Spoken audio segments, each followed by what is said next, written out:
Doa adalah senjata orang mukmin. 6 perkara ini jenengan sempurna, tidak boleh dipisah antara satu dengan yang lain. Syaratnya anak solih-solih sukses barokah niki 6 perkara. Siji, cita-cita ingkang kuat sing disebut himmah qawiyah.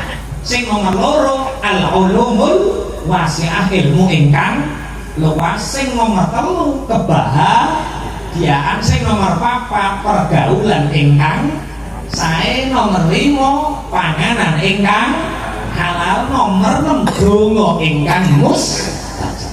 6 perkara niki kula kutip keterangannya saking kitab ingkang dipun karang oleh Syekh Ibrahim bin Ismail Az-Zarnuji dalam kitab Ta'limul Muta'allim, kaifiyah tata carane thalib wa thalibah, tata carane santri supaya dadi santri ingkang sholih sholihah sukses barokah.